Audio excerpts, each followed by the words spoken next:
Bem-vindo ao canal Escatológico. Então, o vídeo que irei postar agora se trata da Escola do Professor Terra Plana, que é um projeto, idealizado aí pelo Siddhartha Lemos e por outros, por outras pessoas muito talentosas. E também uma inspiração naquela escolinha, do professor Raimundo, só que ao invés de apenas fazer rir com amenidades e com piadas de duplo sentido, essa escola do professor Terra Plana ensina o básico e também vai aprofundando conceitos a respeito de como funciona a criação de Deus, a verdadeira criação, que é uma terra plana, E ali ele ensina que a terra, realmente é o maior objeto que existe, que a terra é o centro daquilo que chamamos universo.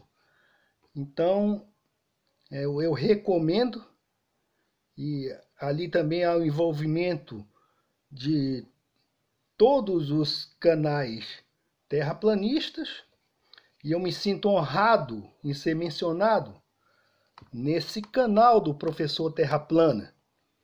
Então, você que assistir essa aula incrível do professor Terra Plana, aproveite para ir até o canal do professor Terra Plana, e ali você faça a sua inscrição,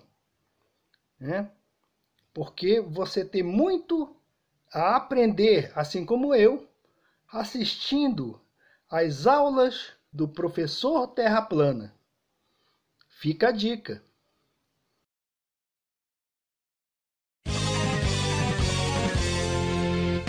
Veja agora e aprenda com a gente, acordar, questionar, entender. E com isso se nasce o desejo de pensar e de tudo saber. Nessa escola que tudo começa, onde se aprende a viver. Nessa escola a gente entende o instinto de ver. Essa escola ensina a verdade, nela se aprende o valor. Todos juntos em uma amizade, na razão e também no amor. Veja essa escola, já passou da hora. Veja essa escola, você vai se surpreender. Muito bem, pessoal, está começando a nossa aula de hoje. Espero que vocês estejam preparados e preparadas. Hoje iremos esclarecer algumas dúvidas e também fazer algumas perguntas para vocês. Então, preparem-se, porque iremos começar a nossa aula agora. Tasca-lhe pergunta nesses moleque, professor. A pergunta agora é para você, Sargento Borges. Preste atenção.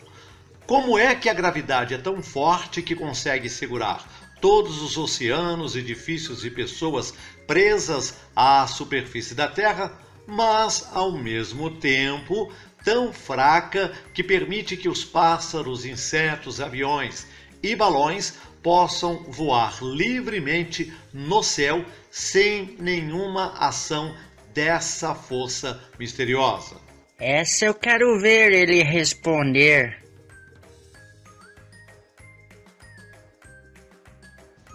Autoridade.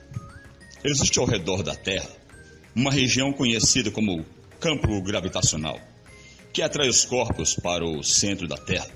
Esta atração ocorre por influência de uma força conhecida como força gravitacional. Todos os corpos sofrem influência desta força. Segundo Newton, o peso dos corpos estão sempre no sentido do centro da Terra. Quando o campo gravitacional age sobre os corpos, faz com que eles sofram variações em sua velocidade, adquirindo aceleração da gravidade. Então, me diga aqui, autoridade, como funciona realmente isso? Ah, vai ter que estudar esse menino, né? Sargento Borges, muito longe da lógica do conhecimento. Você precisa estudar mais. Portanto, a sua nota é 0. Eu não ando a reboque dos globalistas. Os globalistas são gente com os 2 pés bem assentes no ar. Oi, professor. Pô, minha nota é essa aí? Cara, pô, desse jeito aí, essa nota aí, melhorar essa nota aí, né, professor? Esse negócio aí não tá certo, não. Então, seguindo o princípio que a teoria de Newton não considera o meio como variável fundamental para elaborar a teoria, o que explica os pássaros, insetos, aviões e balões voarem livremente é a lei da densidade, flutuabilidade e não gravidade. Ou seja, o ar não consegue sustentar um objeto mais denso que o meio no ar. Então, ele cai em direção ao objeto com maior densidade, não porque a Terra esteja atraindo o objeto para o centro dela. A Terra é o maior objeto que existe, logo tudo fica acima dela e a ordem do que está acima da Terra depende da forma como os demais objetos interagem com o meio. Se jogar algo do alto, ele cai. Isso não prova gravidade. Isso só prova que se jogar algo para o alto, ele cai no chão. Mas isso em si é gravidade? Claro que não. Isso mostra o que você está observando.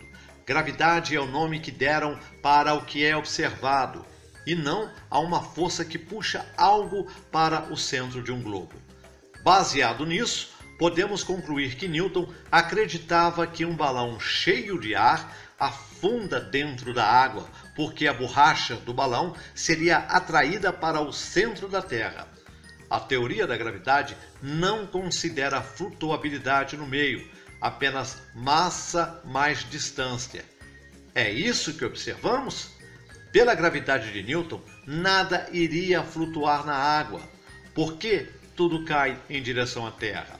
A Terra é a matéria mais densa, por isso que o fundo dos oceanos é terra. Gravidade não existe. O fato que coisas caem não é prova da gravidade, é prova que coisas caem quando soltas do alto. Muito bem, professor. Nunca tinha pensado nisso, professor. O nosso professor é o máximo. Muito bem, agora é para você, Emily. Prepare-se para responder esta pergunta. Emily, onde fica a borda da Terra plana? Olha, os terraplanistas dizem que a Terra é um disco plano cercado de gelo e todo esse gelo fica na Antártida, tá certo? Então, eu só queria entender como tantos exploradores conseguiram cruzar o continente no passado, se é lá que fica a beirada da Terra. É muito inteligente essa garota, senhor. Pois é, Emily, a sua participação foi fraquíssima. Você está completamente equivocada. Portanto, a sua nota é 0. Ah, não, professor, nota 0? Uai, pelo menos eu tentei. Mereço pelo menos uns 4 pontinhos aí. Preste atenção, Emily. Não existe isso de beirada da Terra. Só há uma fronteira de gelo em volta do círculo, que é o que chamamos de Antártida. Por que temos tanta certeza que a Antártida não é um continente?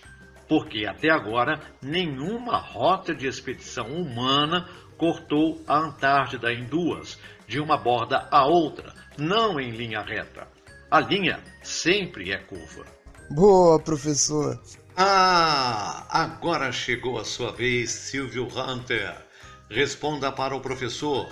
Por que não enxergamos a África tentando observá-la aqui do Brasil?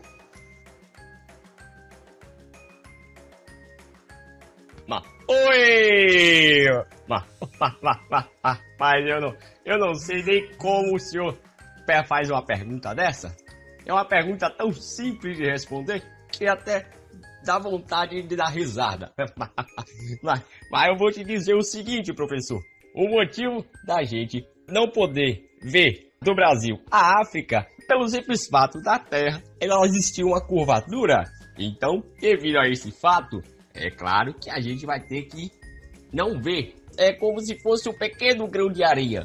Você não consegue realmente ver um pequeno grão de areia numa curva, né? Estou errado? Ah, Silvio Hunter tentou brincar e esconder e respondeu tudo errado. Portanto, a sua nota é 0. Mas eu errei. Tudo bem, eu errei, mas eu sei que a resposta é o que importa. Então, tudo bem, se hoje eu ganhei um 0, mas amanhã eu vou ganhar um 10. Pois é, Silvio Hunter, você ainda sofre de dissonância cognitiva. Preste atenção, vou explicar para que você entenda. Do Brasil, a África fica menor que um grão de areia.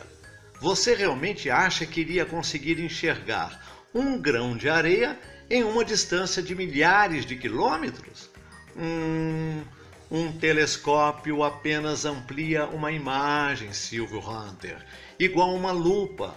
Ele não atravessa milhares de quilômetros para conseguir burlar as leis de perspectiva. Eita, professor! É isso aí, professor! Muito bem, vamos agora à pergunta ao nosso aluno Picardson. Atenção, Picardson. Bom, se a Terra não é um globo e a Lua não influencia nas marés, então me diga, como funciona o movimento das marés na Terra plana? Então, professor, é muito simples. Uma das propriedades da água é a do diamagnetismo. Esta propriedade está presente em muitas substâncias que se magnetizam no sentido oposto ao da força magnética aplicada. O senhor pode comprovar isso mesmo, reproduzindo a uma escala mais pequena esse comportamento da água, utilizando um ímã de altifalante, aproximando-o de um fio de água a escorrer de uma torneira. Ao aproximar o ímã do fio de água, este afastar-se-á ligeiramente devido ao sentido da força magnética aplicada. Depois, se inverter a posição do ímã, o senhor notará que o fio de água será atraído para o próprio ímã. Nós acreditamos que o Sol e a Lua funcionam como ânodo e cátodo respectivamente e, dessa forma, podem empurrar e puxar as águas dos mares, rios e oceanos segundo a sua aproximação dos mesmos. Assim, se explicará o ápice da maré baixa ao meio-dia, quando o Sol está a passar mesmo em cima das águas, bem como a subida das marés, quando ele começa a distanciar-se. Resumindo, é graças ao diamagnetismo, propriedade que algumas substâncias possuem, nomeadamente a água, que esta se deixa empurrar ou puxar pelo campo eletromagnético do Sol e da Lua, provocando as marés. Parabéns, Picardson! Que resposta magnífica! Realmente você está estudando tudo em relação à ciência terraplana e responde com muita firmeza. Parabéns! Se eu tivesse que dar uma nota definitiva agora, você já estaria com 10. Nota 10. Parabéns! Vixe, agora complicou. É mesmo? Sabia não. Muito bem, Alienilda, essa pergunta vai para você. Como ocorrem os eclipses na Terra plana?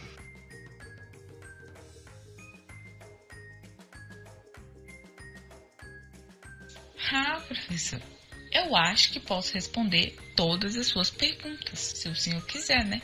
Claro. Na verdade, eu falei acho que posso, para o senhor não achar que eu sou muito convencida, né? Mas eu vou responder. Se a Terra é plana e a sombra dela na Lua é redonda, então os eclipses devem ser hologramas da NASA. Alienilda, você ainda continua sofrendo de uma grave dissonância cognitiva. A sua nota é 0. O negócio aí é besteira. Errado!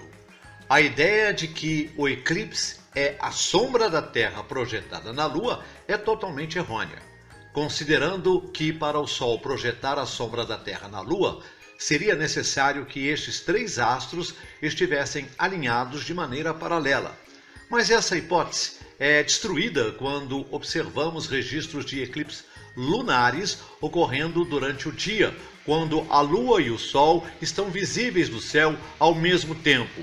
Isso significa que ambos, o Sol e a Lua, estão do mesmo lado da Terra, ou seja, não estão alinhados paralelamente, sendo impossível que a causa dos eclipses lunares seja a sombra da Terra.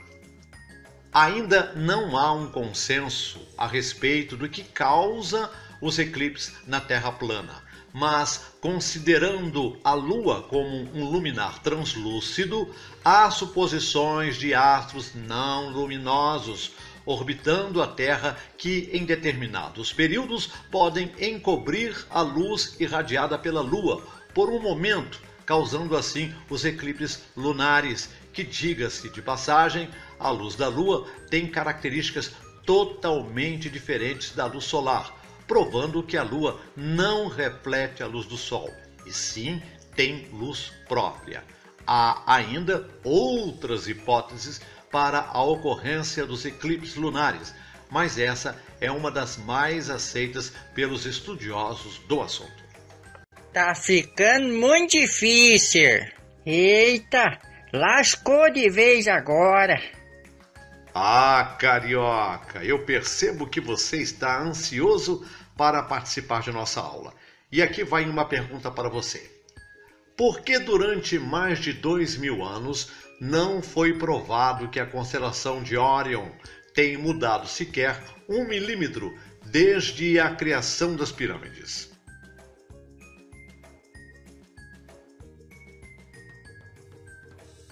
Porra, professor, resposta simples, poxa. A constelação de Órion está a 1500 anos-luz da Terra. É por isso que nós vemos a nebulosa de Órion como ela era há 1500 anos atrás, porque a luz demora um tempo considerável para viajar essas vastas distâncias no espaço. Entendeu, professor? Carioca, você está completamente perdido e confuso. A sua nota é 0. Porra, terraplanista é burro mesmo aí. A Terra é uma esfera, mané. Mas que barbaridade! Não julgue, professor, eles não sabem o que dizem. Preste bem atenção, Carioca. Os egípcios eram o povo mais avançado tecnologicamente, arquitetonicamente e cientificamente da época. Considerando a teoria que a Terra gira, cambaleia e voa em velocidades incríveis no espaço, eventualmente, as pirâmides iriam desalinhar-se com as estrelas na constelação de Órion. Os egípcios jamais iriam criar monumentos daquela dimensão se algum dia elas perdessem o alinhamento no qual elas foram baseadas, tornando a referência obsoleta. Outro fato interessante, Carioca, é o paradoxo de Olbers. Afirma que se houvesse milhares de milhões de estrelas, se fossem sóis, o céu noturno seria preenchido completamente com a luz. Como Edgar Allan Poe disse, se a sucessão de estrelas fosse interminável, então o fundo do céu iria nos apresentar uma luminosidade uniforme, uma vez que não poderia existir absolutamente nenhum ponto em toda aquela escuridão em que não existiria uma estrela. Em fato, o paradoxo de Olbers não é mais um paradoxo do que o experimento de George Airy. Foi um fracasso. Ambos são realmente excelentes refutações para o modelo heliocêntrico do globo giratório. Ah, agora entendi. Muito bem. Vilmar, espero que você esteja preparado para responder esta pergunta. Vamos lá. Por que não observamos o horizonte cair mesmo subindo a altas altitudes?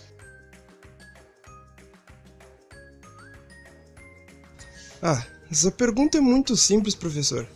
Só conseguimos ver o horizonte no nível dos olhos porque precisamos subir uma altitude aproximadamente de 17 mil metros, né? Caso contrário, somos muito pequenos para ver a curvatura a uma distância menor que essa. O globo é muito grande para vermos a curvatura da praia, por exemplo. Somos apenas poeira cósmica nesse universo gigantesco. Então, minha resposta, professor, é que precisamos subir muito alto mesmo para ver a curvatura.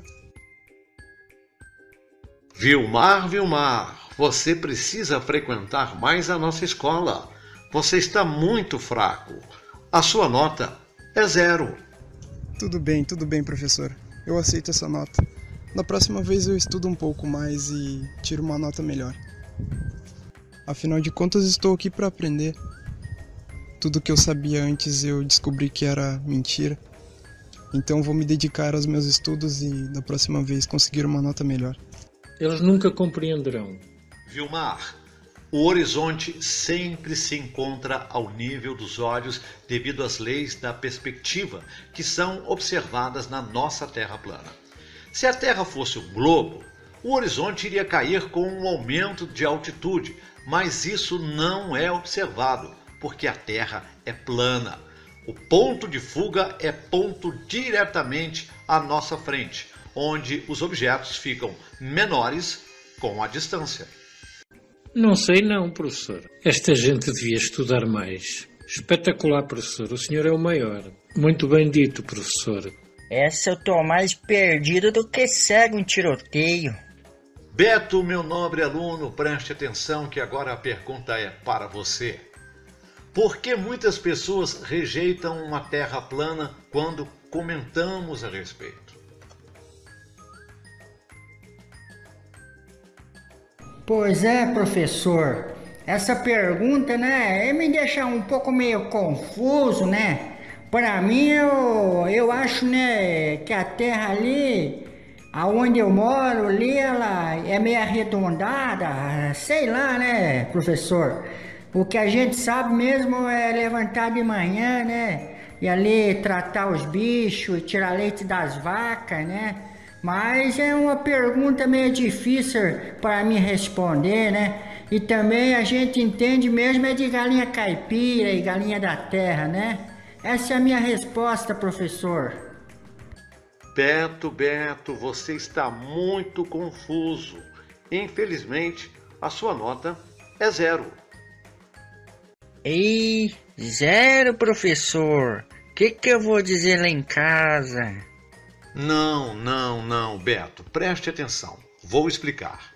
Isto se chama dissonância cognitiva. É quando uma convicção, uma opinião, uma crença que a pessoa tem são confrontadas com argumentos diferentes ou uma prova científica mostrando que a crença inicial da pessoa é falsa. Então, o cérebro, para defender o ego da pessoa, desconsidera aquela prova mostrada, impossibilitando um diálogo racional. O indivíduo fica preso na opinião que ele já tem formada.